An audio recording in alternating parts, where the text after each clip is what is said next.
আর ব্যবহার করা যাবে না অনুপ্রেরণা শব্দ।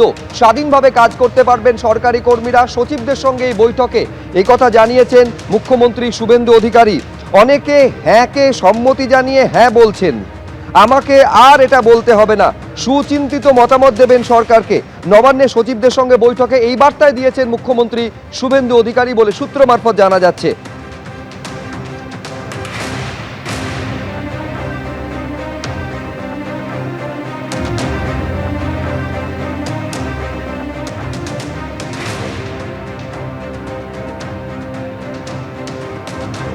শপথ গ্রহণের পরই ঘোষণা করেছিলেন মুখ্যমন্ত্রী শুভেন্দু অধিকারী, আমি নয় আমরা। আজকে তারই পুনরাবৃত্তি করলেন তিনি বলছেন আমি নয় আমরা নীতিতেই চলবে এই সরকার, সংবিধান নীতিকে অগ্রাধিকার দিয়ে চলবে সরকার। মন্ত্রিসভার প্রথম বৈঠকের পরই স্পষ্ট বার্তা দিয়েছেন মুখ্যমন্ত্রী শুভেন্দু অধিকারী। প্রধানমন্ত্রী আগেই বলে দিয়েছেন ভয় আউট, ভরসা ইন। ভরসা রাখুন, ঠিক পথে চলবে বলে আশ্বাস দিয়েছেন মুখ্যমন্ত্রী।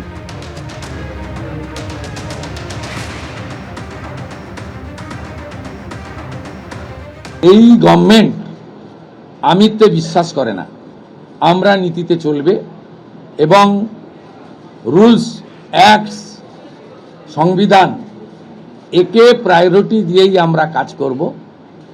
আমরা আশা করব এই সরকারের কোনো সিদ্ধান্ত নিয়ে, আপনারা তো বটেই, আমরা বেঁচে থাকা কিছু 2-4-5% যারা সমালোচক, সেই সমালোচকরাও কোনো সমালোচনা করতে পারবেন না, এই রকম সুযোগ এই সরকার দেবে না, ভরসা রাখতে পারে। এই জন্যই মাননীয় প্রধানমন্ত্রী বলেছেন, বিজেপি পশ্চিমবঙ্গ বলেছে ভয় আউট, ভরসা ইন। ভরসাটা আমাদের উপরে রাখুন, আমরা ঠিক পথে চলব। একের পর এক গুরুত্বপূর্ণ বৈঠক করে চলেছেন আজ মুখ্যমন্ত্রী শুভেন্দু অধিকারী। কিছু সময়ের মধ্যে নবান্ন সভাঘরে বৈঠক রয়েছে নবনির্বাচিত বিজেপি বিধায়কদের, তাদের সঙ্গে বৈঠক করবেন মুখ্যমন্ত্রী শুভেন্দু অধিকারী। বৈঠক রয়েছে আইপিএসদের সঙ্গেও।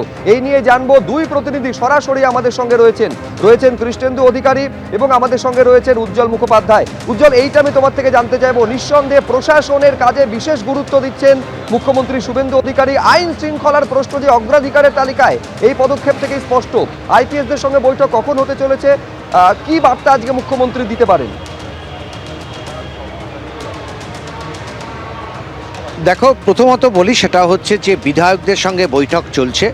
এই বৈঠক শেষ হওয়ার পরই কিন্তু যারা আইপিএস রয়েছেন, জেলা শাসক এবং এসপির ওপরে যে র্যাঙ্ক, তাদের প্রত্যেকের সঙ্গে বৈঠক করবেন। শ্যামল যে ছবি দেখাচ্ছে, দেখো পরপর আমরা দেখতে পাচ্ছি রাজ্যের বিভিন্ন জেলা থেকে জেলা শাসকরা আসছেন, কোথাও এসপিরা আসছেন এবং তারপর তারা মুখ্যমন্ত্রীর সঙ্গে বৈঠক করবেন।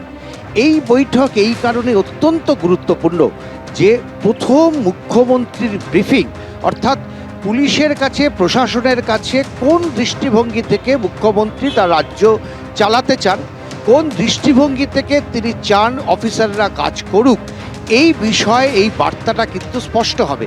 এবং সমস্ত অফিসার যারা আইপিএস অফিসার রয়েছেন, তারা কিন্তু এই বার্তাটা পেতে চান যে মুখ্যমন্ত্রী কি চাইছেন, কিভাবে রাজ্যটা চালাতে চাইছেন।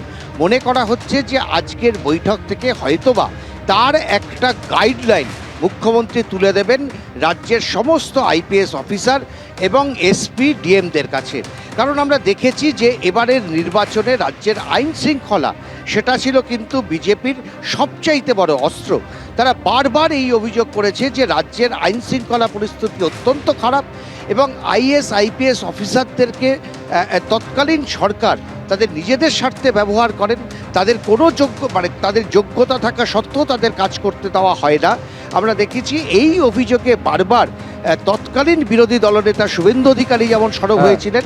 বিজেপির নির্বাচনী ইস্তেহারের সবচাইতে বড় গুরুত্বপূর্ণ প্রথম লাইনটা ছিল এটাই একেবারে। এবং আজকে এই বৈঠকের পরে কি বার্তা দেন মুখ্যমন্ত্রী, সেদিকে আমাদের নজর থাকবে। এবিপি আনন্দ, এগিয়ে থাকে, এগিয়ে রাখে।